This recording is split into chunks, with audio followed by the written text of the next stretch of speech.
Welcome to the House Judiciary Committee this Thursday afternoon, April 18th, and we're continuing to take some testimony on S58 and yes, we will. Is there any time constraint as far as I was going to start?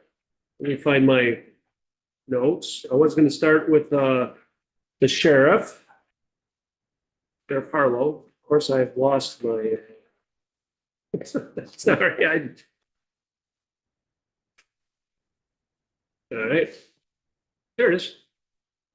I'm going to start with Sheriff Harlow and then go to Jay Brayton, and then Dr. Conti and Rebecca Turner shows up. We'll have her as well. So over to you, Sheriff Harlow, if you could identify yourself for the record and proceed. Thank you, Chair. My name is Jennifer Harlow. I'm Sheriff of Orleans County. Thank you for having me this afternoon. Yes, thank you.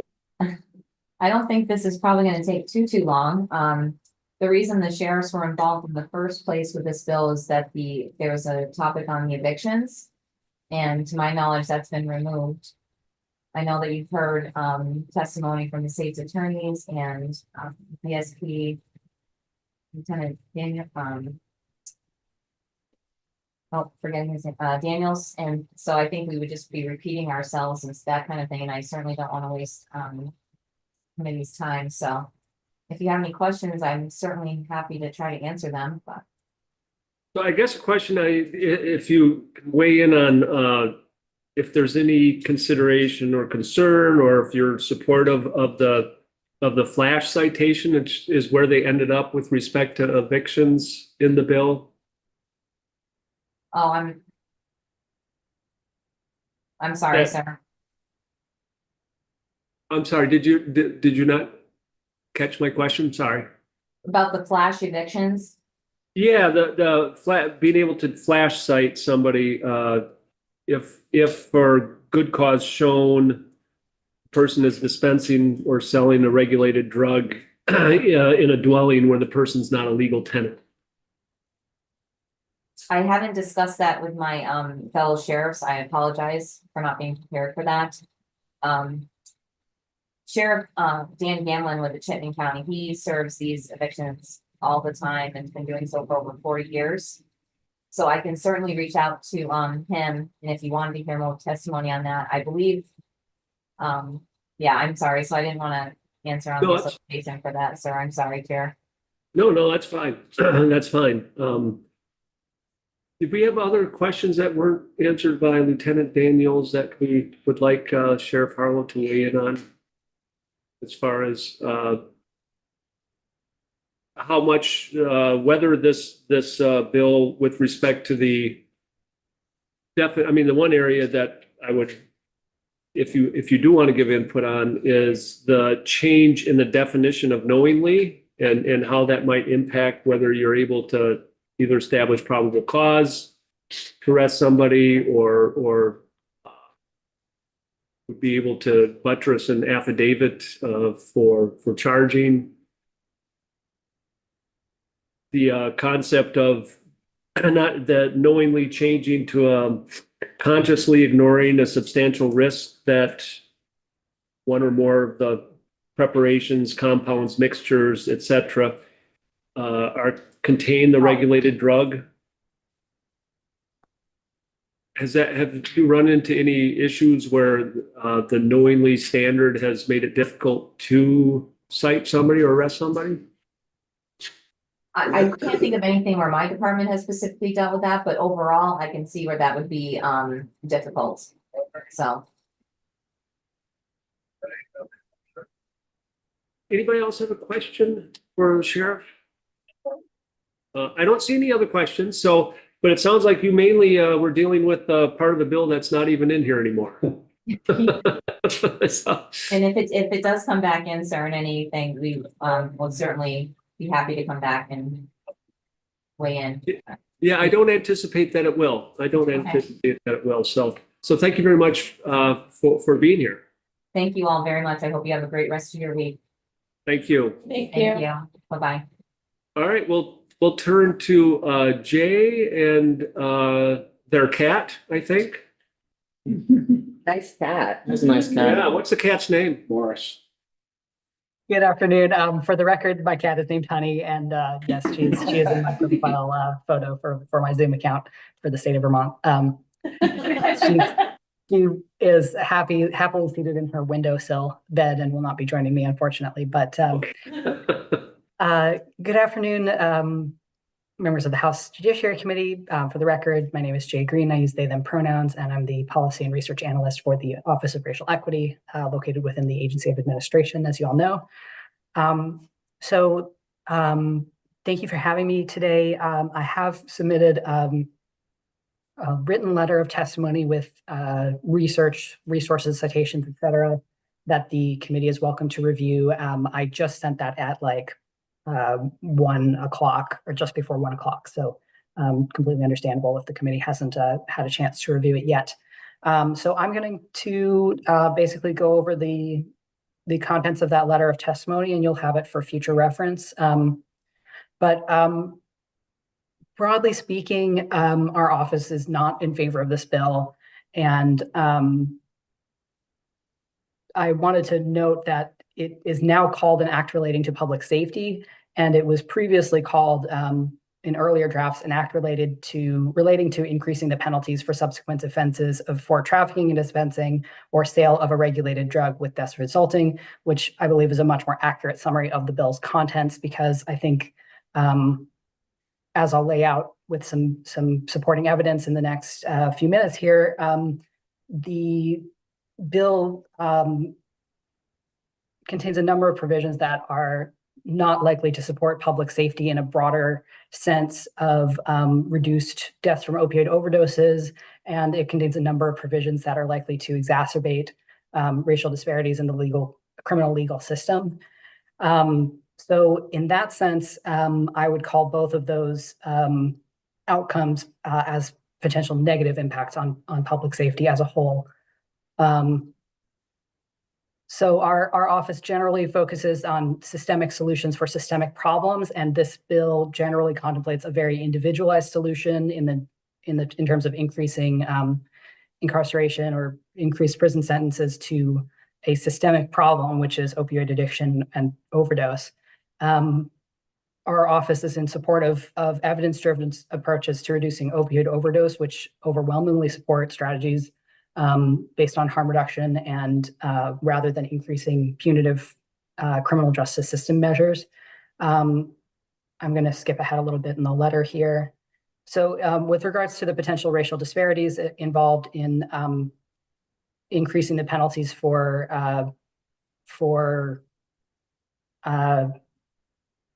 distribution with death resulting or drug-induced homicide, there are clear racial disparities in Vermont between Black and white residents in terms of drug arrests, in incarceration, and who has access to treatment courts or diversion in Vermont.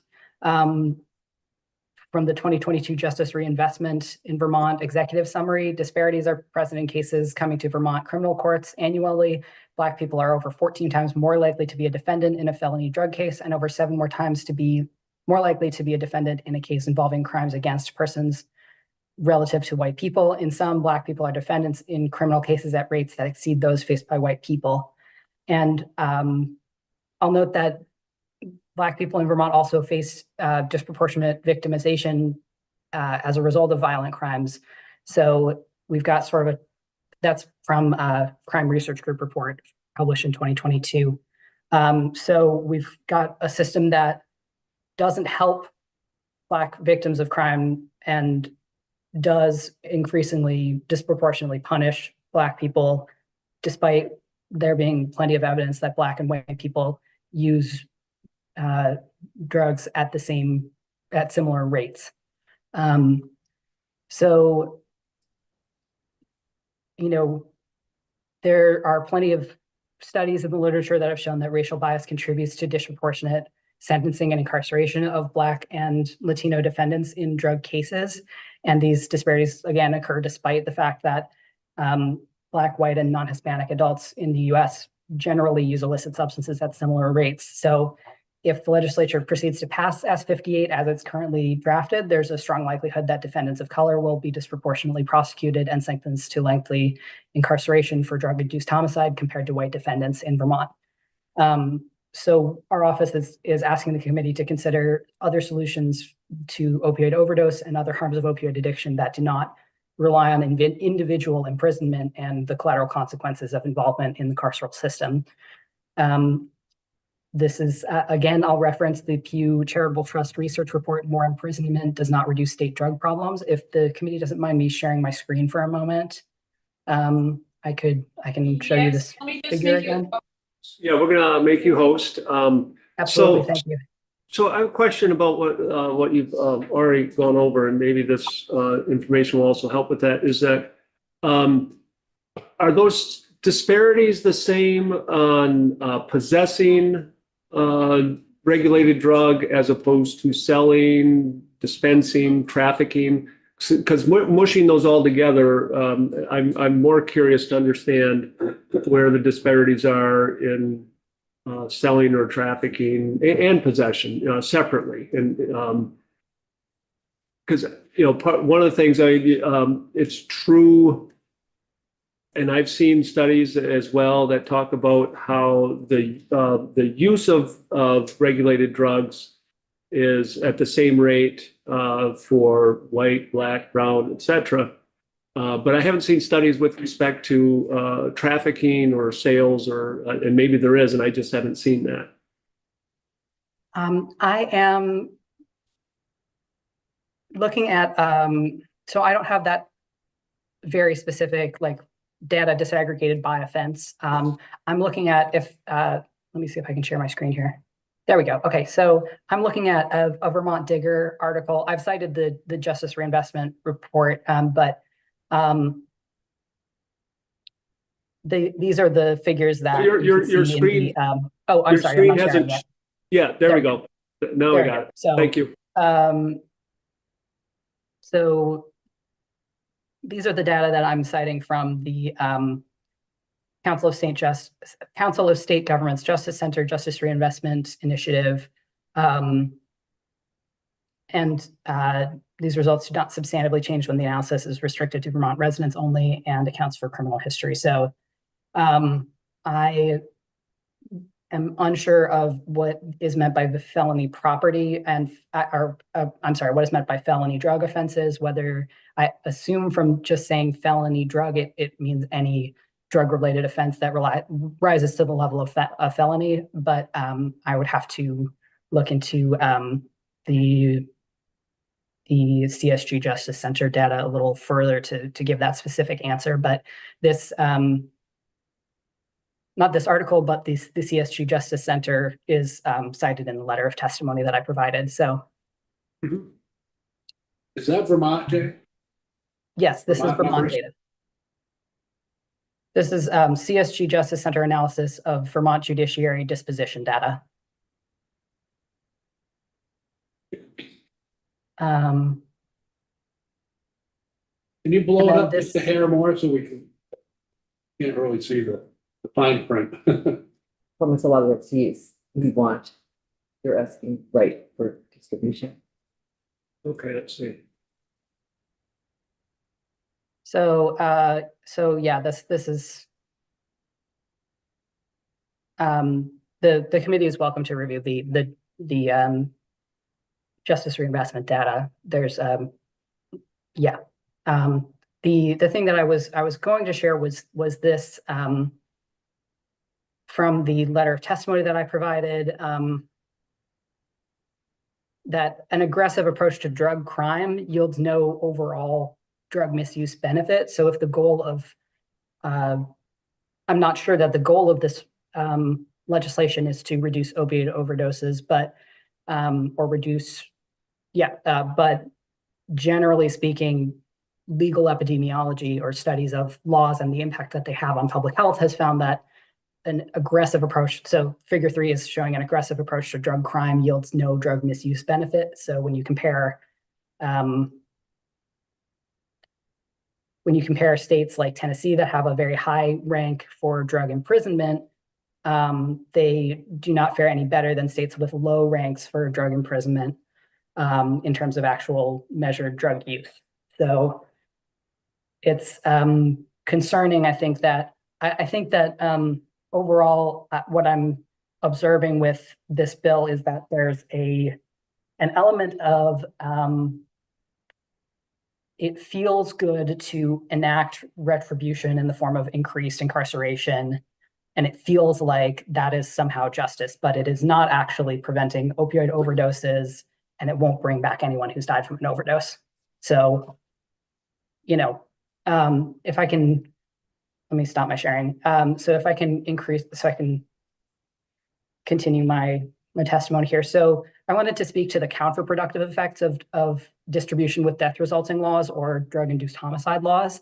I think this is really important information for the committee to consider, and I intend to advise Executive Director Davis, once she's back from leave, that we should think about making it a policy priority for our office to consider, to lobby that Vermont eliminates its drug-induced homicide laws, whereas this bill anticipates increasing the penalties for drug-induced homicide. So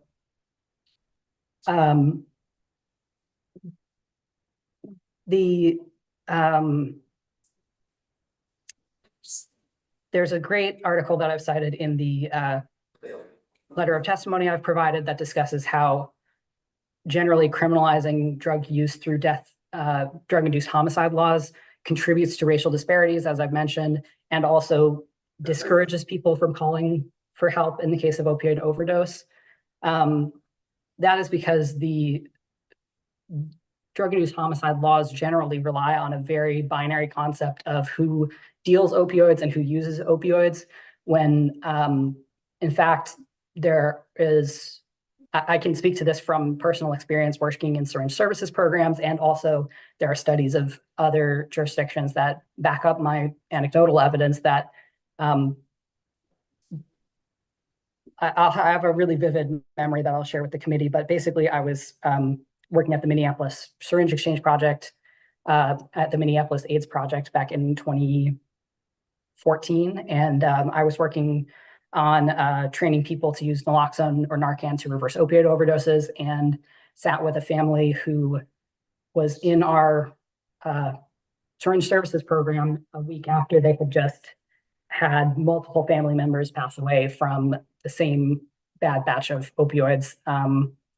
And they were there to learn how to use Narcan so they could prevent any more of their family members from passing away from tainted opioids. So this is a really, it's a really difficult and tragic experience for the family members of people who die from opioid overdoses, especially because there are often webs and networks of people who share opioids and use with each other, and they may not be dealing, but rather supporting each other's addiction. So it's the idea of a drug-induced homicide. It relies on the idea that, it's always someone who is not an opioid user or who is, deserves the maximum kind of punishment as a bad dealer. And the reality is that people share opioids on a smaller scale all the time. So I'm basically raising concerns that by expanding penalties for drug-induced homicide, we're not only discouraging people from calling for help because they're worried they could be implicated if they were the one who supplied the person with drugs, or they're worried, or we will, I'll just read what I've written here. The drug-induced homicide laws sweep both large-scale drug distributors and individuals with opioid use disorder into the carceral system indiscriminately without diminishing the demand for opioids, driving large-scale distribution of opioids containing fentanyl and or xylazine. So there are studies from North Carolina, for example, that indicate that people most often charged under drug-induced homicide laws are the friends and family members of opioid overdose decedents who are characterized in public media as profit-dealing dealers, when in reality, most people who use drugs also sell or deliver to friends and relatives on occasion. And that's from a study of rural North Carolina. So we've also seen the 2015 HIV and hepatitis C outbreak in Indiana. It was in a small rural community in Indiana that had its Planned Parenthood clinic where they tested for HIV closed a couple years earlier. And there was a huge outbreak of, I think, almost 300 people who contracted HIV or hepatitis C or both from sharing injection supplies. And it was all multi-generational and interconnected networks of friends and family members who were all infected because of lack of access to clean syringes. So overall, the expansion of penalties for drug-induced homicide contradicts the Section 17 of S58, which is where it discusses directing the Department of Health to additionally publicize the Good Samaritan laws. It weakens Good Samaritan laws basically by potentially implicating people in drug-induced homicides, further implicating them or further punishing them for drug-induced homicide. And the office, frankly, we're also concerned that Section 17 of S58, where we're directing the Department of Health to do outreach, there's no funding allocation or staff capacity increases that are contemplated to help the Department of Health do that. So it's unclear to us how the increased outreach about Good Samaritan laws is going to be successful without resources to make it happen. Before you proceed, first of all, that's a common refrain that we're hearing. We're putting all sorts of interesting policy, but not apparently willing to put the money behind it. But that's not actually where I had a question, but I couldn't help myself but make that comment. The death resulting from the selling or dispensing, does it address the situation if I know not fully, but would it help if we were to strike or dispensing so that it would just be selling?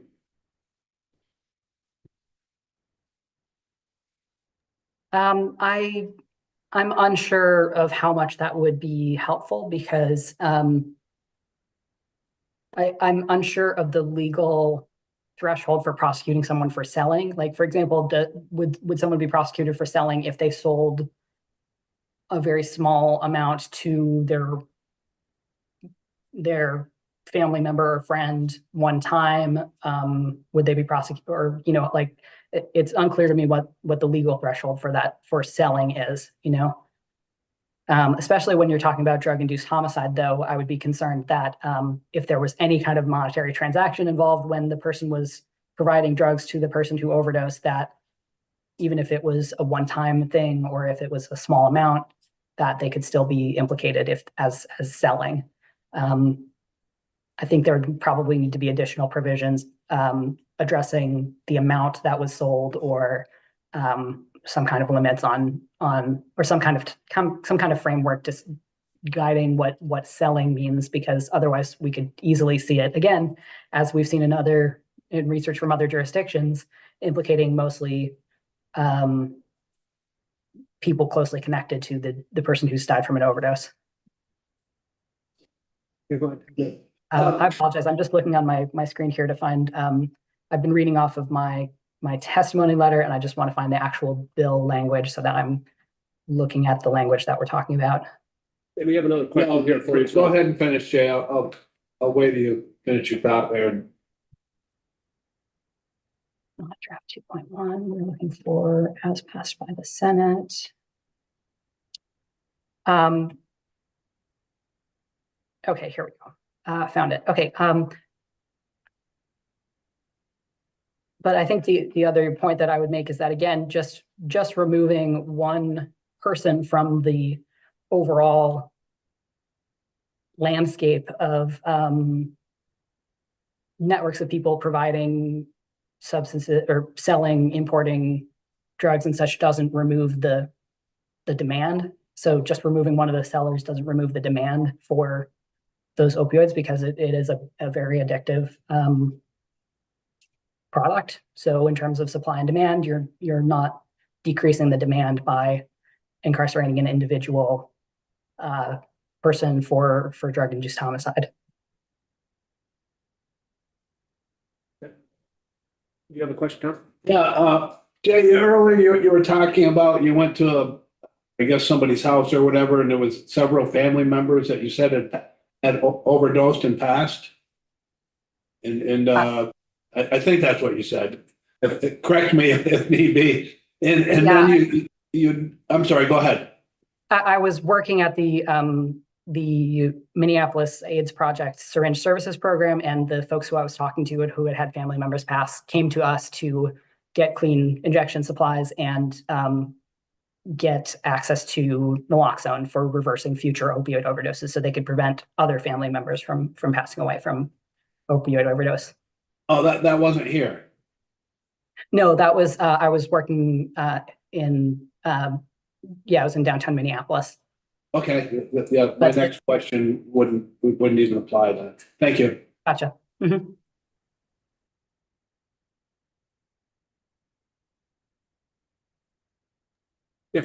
I have further testimony on the expansion of the Big 12 or how many ever offenses on behalf of the office. If the committee would like to hear it, I'm happy to proceed as you'd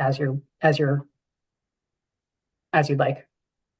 So a question here, Karen. What? I'm not sure if this is a question for you, Jay, or maybe it's just for the chair. I apologize because I wasn't here through the complete walkthrough yesterday, but I'm just looking at this selling or dispensing a regular drug with death resulting piece of it. And so I'm hearing the piece of the racial disparity piece. And to me, it looks like in this piece, it's also exacerbated by the fact that about the sentencing is that it's requiring at least the 2 years. It can't be parole, furlough.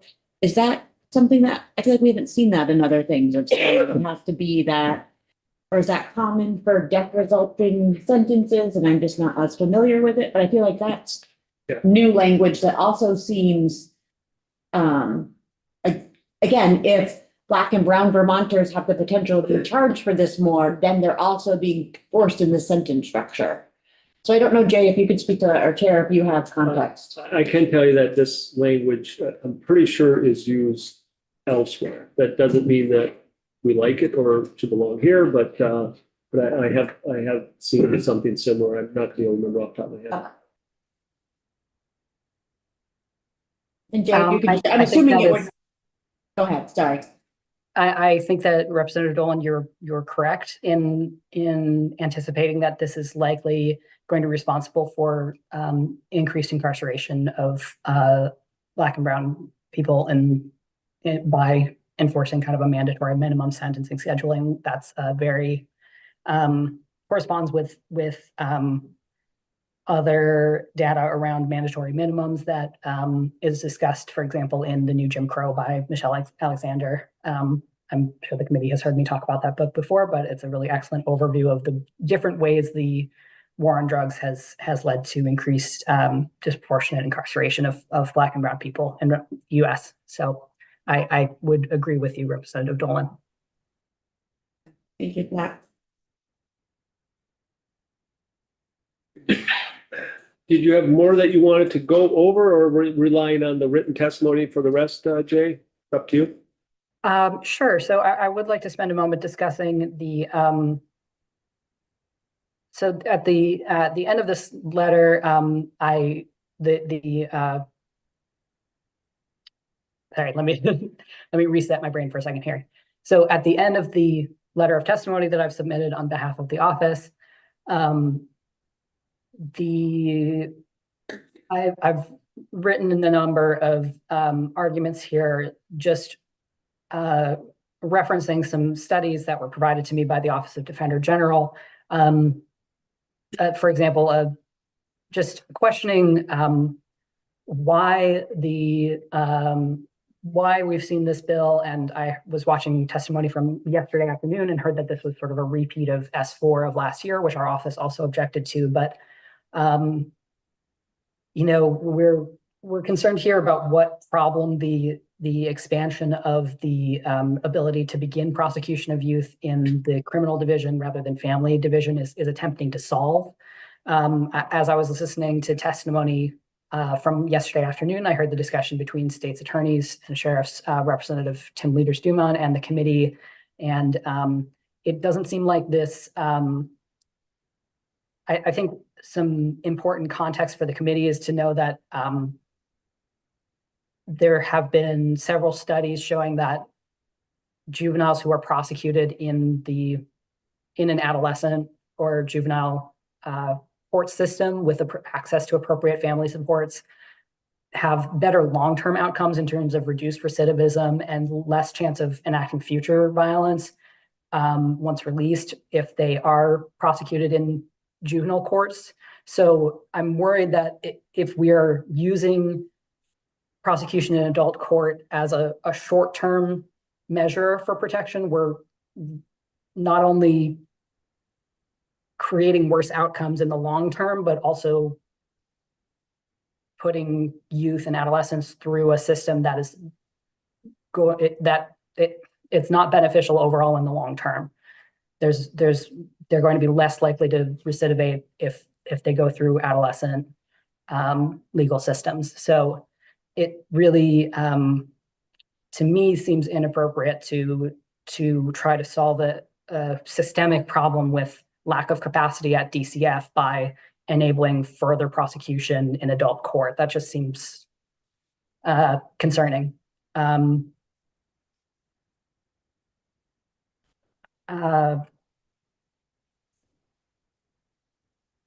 Yeah, the committee is welcome to read the full letter of testimony for that full argument, but it's yeah, that it, to me, it makes sense. It doesn't make sense from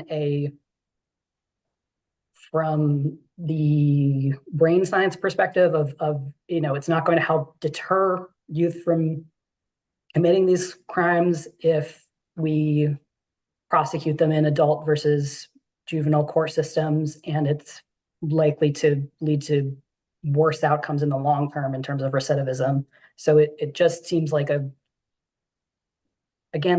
short-term solution that's likely to have more issues in the long term, and it again seems to rely on sort of the satisfaction of immediate retribution and a punitive philosophy of justice. I think I've expressed my doubts over this bill. I also just wanted to note that we saw this with S4 last year, and I'm disappointed that we're seeing it again, that these policy changes with regards to the criminal legal system are not being developed in consultation with community stakeholders representing groups that have been most impacted by racial disparities in our criminal legal systems. And that's a real disappointment, especially after S4 last year made it through the House and Senate without much input from the Racial Disparities Advisory Panel, and then to hear from SAS Attorney Dumont that this bill was sort of a reintroduction of S4, and again, without consultation with the Racial Disparities Advisory Panel. It's a big disappointment from our office's perspective. So yeah, I would welcome any further, one more thing. The last page of the letter of testimony I've included because it was in the letter of testimony to the Senate Judiciary Committee on S58. The office thanks the Senate Committee on Senate Economic Development, Housing, and General Affairs for removing the criminal activity eviction provisions from the earlier version of S58, and asks the House Committee on Judiciary not to reinsert these provisions. I've cited some research on existing housing discrimination problems in Vermont and on crime-free housing ordinances, which are policies that, when enacted, tend to exclude people of color from accessing housing and tends to evict more people of color for supposed criminal activity. Our office was very pleased to see that those provisions relating to evicting people for alleged criminal activity removed from S58, earlier drafts of S58. So we would ask you not to reinsert those. It sounds like that's not on the committee's agenda, but I wanted to express our office's support for the current language, which does not include allowing people to have eviction proceedings brought against them for alleged criminal activity. So yeah, I would be happy to take any further questions from the committee if you have them. And I know I haven't addressed adding xylazine as a a scheduled drug in Vermont, and I think that the office is going to kind of remain neutral on that point. I think this is a point where there is a gap in existing policy that does not cover xylazine as a potential regulated drug, and I need to keep I have not had a chance to consult with Executive Director Davis regarding whether the office should take a position on the criminalization of xylazine or adding it as a scheduled substance. So I'm going to just remain neutral on it, even though I have personal feelings about it, but I'm not going to represent the office without a chance to consult with Susanna about it. All right, appreciate that. Questions, Karen? Yes, I think I know, maybe I don't know what you're gonna say, but this is backing up to the drug selling and dispensing piece again. So I looked up the CSG report and was just trying to skim through it. And I can't see that it does specifically pull out, possession or use versus sales or dispensing. It does divide it out between misdemeanor and felony level.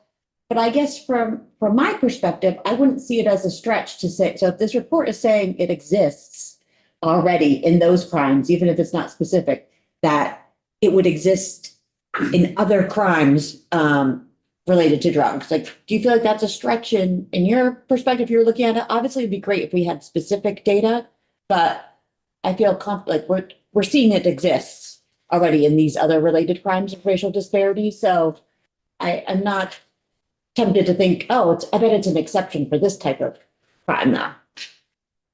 That is usually my my point of view on racial disparities, is that if we see them at a national level and there are national data indicating disparities to the best of my knowledge, there is national data on racial disparities in charging for possession and dealing, disaggregated into those different levels of crimes.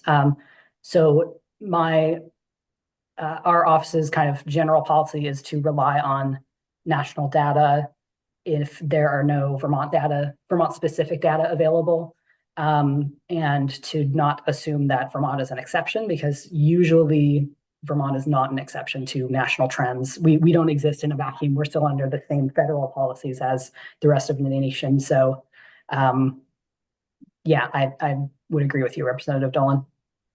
Thank you. Other questions?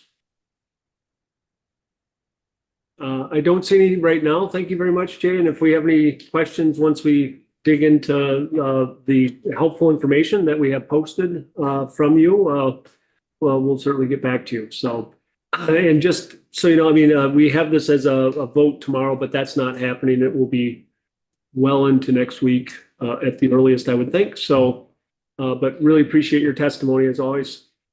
So we'll go to Dr. Conti next. Thank you so much for having me. Yeah, thank you again. And my best to Susanna as well. I understand that she's a new mom.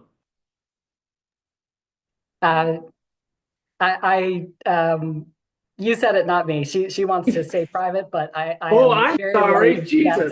I'm very relieved that she I apologize. Nobody gave me that memo. That ship has sailed. We'll make sure that Susanna doesn't watch this testimony, at least after your testimony, because I don't want to be in trouble with her. No, of course. To the best of my knowledge, she and her daughter are happy and healthy, and I'm very, very happy for them. And I am, I'm just thrilled. Just over the moon thrilled for her. So, yep. Yeah. And Jay, if you have to get off the screen for damage control, that's fine. I apologize to Susanna. I did not understand that was the case. It's fine. I think it's a little hard to keep it under wraps when you're, appearing in testimony and, coincidentally heading out on leave right afterwards. So, yeah. We're all happy for her. So, all right. So thank you very much again. Secret safe with me. Yeah. I won't tell you. Know. So I should just keep my mouth shut. Want to send her a card now and flowers? Yeah, we should. Present. All right. Good afternoon, everyone. For the record, my name is Trish Conti. I'm director of the Vermont Forensic Laboratory. It's nice to see many of you again. And I appreciate the opportunity to speak today. I think my role as it stands with S58 is fairly limited based on the latest iteration that passed the Senate. But I hope I'm able to offer some clarity on testimony that's previously been provided and answer any questions that you have related to the testing of seized drugs at our laboratory. So as Lieutenant Daniel testified yesterday, over the last 5 years, specifically looking at the drug evidence that we've tested at our lab, and specifically at glassine bags, which are usually what's packaged for individual use. And I have brought some demos. I think everybody loves to see props. No, these are not actual drugs. They're just demonstrative purposes. So what you can see here is this is what I'm referring to when I talk about a glassine bag. So these are typically filled with a small amount of powder and then folded and sold individually. What we routinely see at the lab is bundles of these, which are usually about 10, which are rubber banded together. And then just for interest, this is typically what we see for individual use of cocaine. So small little knotted tie-off baggies. So I can pass that around for folks to check out. But for the glassine bags specifically, which are the narcotics that we see at the lab, anything that ends up testing positive for heroin or fentanyl, we track so that we can keep an eye on what's out in the field. So looking at that data, which we do on a rolling basis, if you look at the last 5 years, what we've seen is basically a shift from about 5 years ago, almost everything that came in glassine bags contained heroin, and that around 2019, 2020 crossed paths with fentanyl, so that what we have now is almost everything contains fentanyl and smaller percentages contain heroin. And that's because fentanyl, as Lieutenant Daniel testified yesterday, it's cheaper, more readily available. It's easy to manufacture in clandestine labs or purchase overseas. The effects of it are very similar to heroin. Obviously, it's more potent, that everybody has talked about, which ends up increasing the lethality of it. But the high that a user experiences is fairly similar as far as how long it takes to affect and how long the high lasts. So what we've also seen, which is different than if you look back to 15 years ago when we were looking at heroin, is the powder that's coming in these bags is not just fentanyl or not just heroin. It's often combined with a multitude of other drugs which are regulated, things like methamphetamine, ketamine, heroin, fentanyl, as well as other cutting agents and adulterants. You could have things like caffeine in there or lidocaine, basically whatever is available for the dealers to cut this pure drug with, they will use. And that's, kind of where xylazine has come into play. So they're using that as kind of to enhance the high that a user feels. And that we have seen increase in the last few years. We've started tracking xylazine presence as well. Whereas I have some numbers and I will pass this along to the committee to look at after. But when we started tracking xylazine in 2021, we were seeing it in about 12% of our samples for glassine bags. And as of the end of 2023, that was up over 50%. And I don't see that number going down this year. So xylazine is present. Cases are getting more complicated, harder to test just because of the nature of the sheer volume that's coming in and also the complexity of the drugs that are found. Before you go ahead, Tom and then Ken. So what percentage you said it's up to now, 50? It's over 50%. So is this a nationwide, I guess you could say, phenomenon all at once, or like with fentanyl? I mean, and I don't know if it started there, but the Great Northwest, it was more prevalent than it was here at one time, and our percentages that kind of caught up to them. Is it the same with the xylazine? Yeah, I would think so. Trends seem to happen in a location, and then being in the northeast of Vermont, things tend to trickle up to us. So I think people were seeing it in other areas, and then eventually it ended up into our supply. I don't see it going away unless there's some significant crackdown on the availability of xylazine, just because they're obviously getting their hands on it somehow, Right. And using it to kind of enhance the high and cut these drugs with it. And kind of where I was going is where we had it started percentages though. Yeah, I would say I don't necessarily see it becoming 100% because it's not the predominant drug that's giving the high that's felt by the user. But as long as it's available and you can get your hands on it, I don't see why they'll stop using it.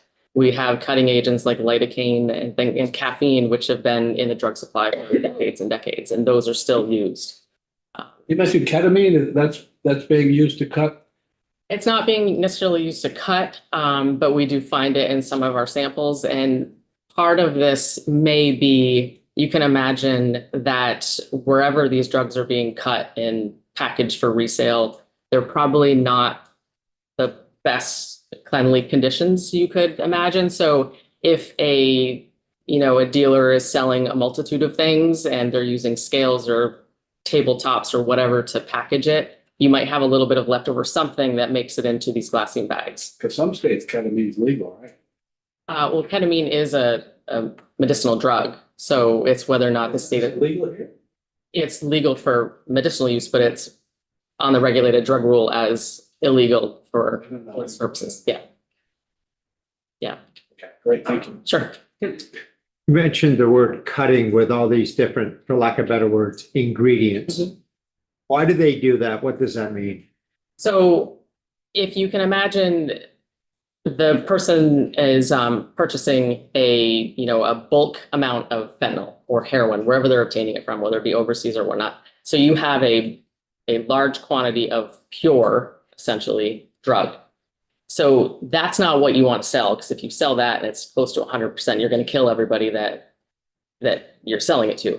So you want to take a small quantity of it and package it for resale so that the glassine bag that you're buying on the street, whatever powder's in it, is only a small percentage of that highly active drug. And you're filling it with other materials. It's similar to if you take a Tylenol or another off-the-counter medicine, it's not 100% of acetaminophen in there. It's cut with other sugars and other compounds to help formulate the drug. It's the same thing that the dealers are doing with this. They're just taking whatever they have on hand to further break it down so that they might start with a pound of drug, but once it's finally cut, you might end up with 100 pounds that you can then repackage and sell. So it's a marketing scheme, essentially. It doesn't give you an extra high or anything like that. Some of these drugs do. You can think back into the 70s and 80s with speedballs. So people were using cocaine with heroin. It's similar. So there might be an enhanced effect if you put a little bit of cocaine in with your heroin or fentanyl, because you'll eventually crash. And then if you have a little bit of cocaine in there, it'll stimulate your body a little bit. So instead of falling asleep after, you have energy to keep on with your day.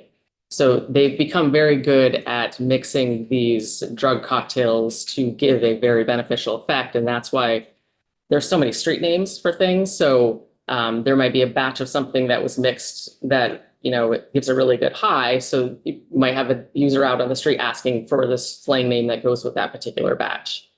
If the trends continue in Vermont, are we headed the same way of where Oregon has gone, where they did a lot of decrim of drugs, if I'm not mistaken? And we started down that path in my mind. Are we headed that same direction? I don't have my crystal ball, so I can't necessarily speak to that. Well, Yeah. you're saying a lot more of it's coming in, right? I mean, it's. Yeah, there is a ton here. We are, for lack of a better term, drowning in drugs at the forensic laboratory. It's the highest volume of submissions that we're seeing, and there is no sign in stopping. I wouldn't say the number of submissions over the years have significantly increased, but we've also enacted policies and procedures to minimize what's coming in. So I think if we blew those out and we just took in everything that was out being confiscated in the field, our numbers would be significantly higher. But I would say that I guess I can't give you, what would happen if we decriminalize everything. But I will say that the significance of the drug problem has gotten worse in the 20 years that I've been at the lab. And it's morphed and changed. It used to be, we were seeing a ton of just heroin or OxyContin. We went through that time, and marijuana. And now we've legalized cannabis essentially in the state, except for small situations. But we've replaced all those cannabis submissions with opioid submissions. So we're not getting hundreds of cannabis cultivation cases and personal use. We're just getting all opioids. So it kind of shifts. Thank you. Sure. Well, yeah. Okay, so I think the only other thing that I would like to say for the committee is that the actual testing of drugs is a very labor intensive, complicated process. So we receive about, just under 1,000 drug submissions a year, and the drug submissions can be anything from, a single glassine bag that's confiscated off somebody that's arrested for something else, to a trafficking case where we might get, 5,000 glassine bags that are pulled out of a car that's come up from another state. We get drugs that are found at overdose scenes. We get, drugs that are found in search warrants subject to arrest for impaired driving cases. It could be anything under the sun. It could be a homicide investigation where drugs are found at the home where the homicide occurs. And each of these cases we have to look at independently to see what type of case it is, whether it's a possession case, a sales case, a trafficking case. And then we have to interpret what is in statute or what is established by the Health Lab's regulated drug rule to figure out what threshold might need to get met to see what testing needs to proceed. Then there might be consultation with the state's attorney, because obviously every county is a little different on how they handle drug cases, to see what they're potentially charging. Because if we have a case that has a pile of pills, a bunch of cocaine, glassine bags, whatever else was found, a scale, pipes, we have to talk to them to see what do you actually need us to test. Because if we were to test everything, our backlog would be, 10 years. So it's very complicated. And just to show you the nature of what we see analytically, I don't obviously expect anybody, unless you've had GC mass spec experience in your history, to really understand these, other than to say, these are some examples of what we see in the lab. So this is a fairly simplistic sample. So this was a glassine bag case. We've labeled the peaks. So I'll pass these around so you can see them. But this is a sample that only has xylazine, which is the major peak here, 4-AMPP, which is a precursor for fentanyl when it's produced in the laboratory, and then fentanyl itself. So this is a sample that essentially only has 3 components. So that's nice and neat. However, you could also have things that look more like this, where you're looking at xylazine, fentanyl, a bunch of new synthetic related compounds, or things that we can't even identify yet because the drug manufacturers are ahead of what we're able to test for. You could have things like these, which I've mentioned. So this one actually has cocaine in it. It's got fluorofentanyl, which is an analog of fentanyl. So it runs the gamut. And for each of these, you have an analyst who, and this is a single sample, we might have to run upwards of 30 samples on our instruments, depending on the nature of the case, who has to sit here and identify each of the peaks and run these in replicate. It's a very exhaustive process, to the tune that, a simple case might take an analyst a couple of hours to do. Whereas if we have a large trafficking case that requires a much larger sampling, it could take them 2 weeks. And the fact that we have, 100 cases coming in a month and 3 full-time analysts, it's a lot to ask. The good thing as it relates to S58 is adding the xylazine does not necessarily impact the work that we do, because we're already testing for it. So that will not add to our workload. Essentially, we will just start reporting it. For right now, we are not, because it's not regulated in Vermont. So there's no sense for us to issue that information on our reports, but it is something that we are detecting already. That was gonna be my question. By adding this, is it going to add a layer? But so you're automatically testing for anything that comes in, checking for that? Yeah, so the way that the testing works is we will put the sample on our instrumentation, and all of those peaks are compared to a library that the instrument has. And then an analyst will go through and verify that whatever the instrument has matched it to is actually what it is. So xylazine is in that library. We've been seeing it for years now, and it's just going to be one more thing that's added to those list of compounds on the report. What makes me wonder, are there any other trends that you're seeing that we should be aware of? The fact that you're already tracking xylazine and seeing it on there, Right. and now we're potentially going to be saying, okay, report on it.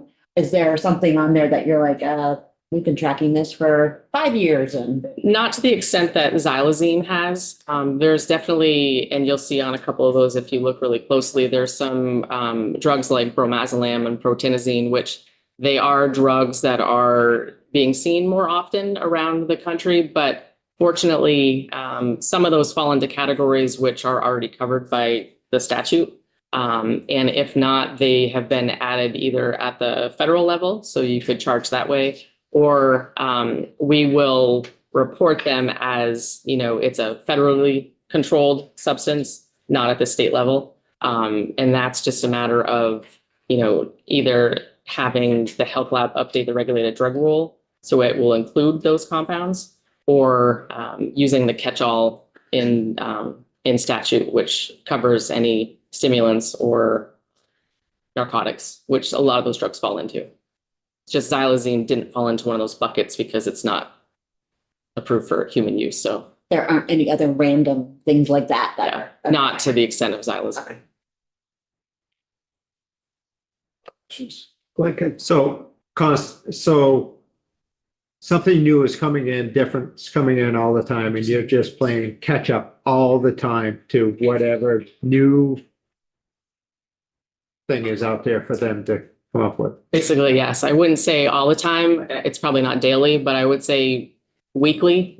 We have an analyst who identifies a peak that has to do some research and look at some literature, talk to other labs, do some chemistry to figure out what it might be similar to, because there's always families of compounds that they just have chemists that change the structure slightly, so that it doesn't necessarily hit on our library. We have to order new standards all the time from companies to match the stuff that we're seeing in the drug supply here.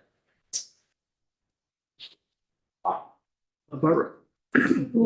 So one thing that this bill talks about is if somebody knowingly knows what's in there, and I'm wondering how are these things sort of made locally? Like, would people know what they're putting in there, or without their home lab kit, would they not be able to? It's probably a question better suited for Lieutenant Daniel, because I'm not as familiar with the process of, where those steps happen, for the Vermont supply at least. But I would say that your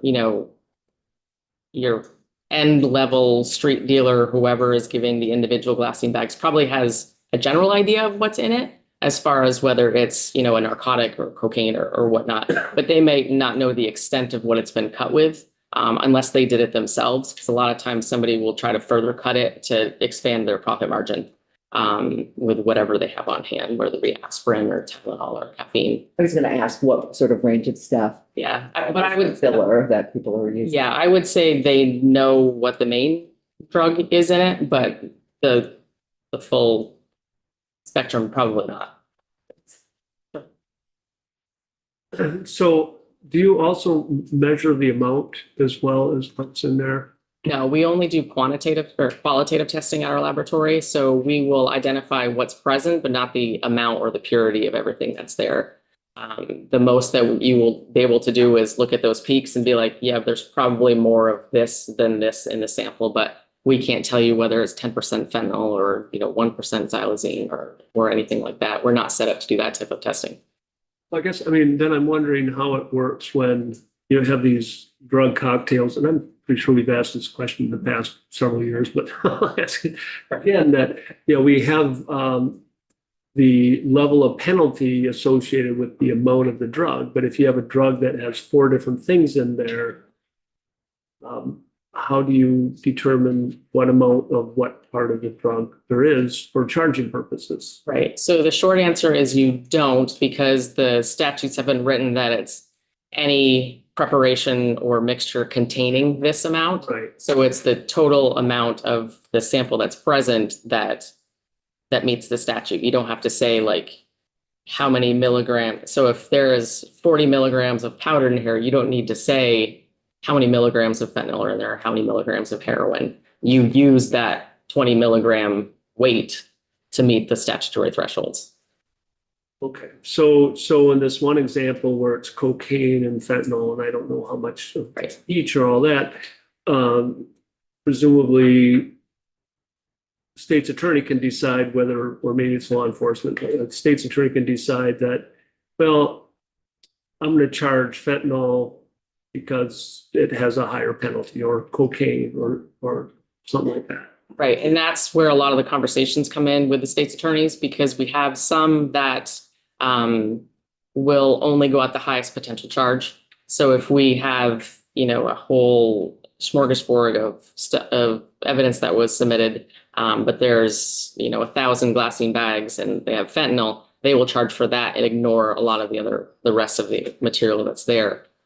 We have other state's attorneys' offices that will, maybe go forward with 5 different charges and see which ones stick when they get to court, or do a plea agreement for just the most egregious one. So it all depends on the office and what they're willing to go forward with. But we typically will go for the most serious charge. So for glassine bag type cases, it's usually the heroin or the fentanyl, because that small volume of cocaine won't meet a lot of the thresholds that are in statute, because those are higher weight penalties. So if you have cocaine, which I understand often can have fentanyl in it, even if it's mostly cocaine and just a little bit of fentanyl, they'd be charging it with fentanyl, presumably. So what we most They can. They could. What we most often see is drugs that are packaged as cocaine don't have fentanyl in them. It's drugs that are packaged as fentanyl might have some cocaine in them, because it's more of like, they kind of cleared up the table and then, started packaging fentanyl and there was a little bit left. But folks that are selling cocaine as cocaine, those are usually pretty clear and clean, for lack of a better term, samples. How about some of the other drugs, like if meth is part of the mix? Yeah, and it's the same thing. We usually see meth as, I don't want to say a contaminant, but a smaller. But if we see meth that's sold as meth that comes in, it's usually pretty clean. So fentanyl is usually fentanyl with xylazine. Yep. Okay. That's helpful. Tom. So one of those papers, it says fentanyl with the TH, fentanyl. Yes, And phenethyl, we have yes. fluorofentanyl or fentanyl, and then fenton. It's all just a derivative and similar, I'm assuming. The short answer is yes. So fentanyl, That's, scientifically fentanyl is fentanyl, and there are a lot of different offshoots of it, which Okay. can be made and synthesized in a laboratory. Other questions?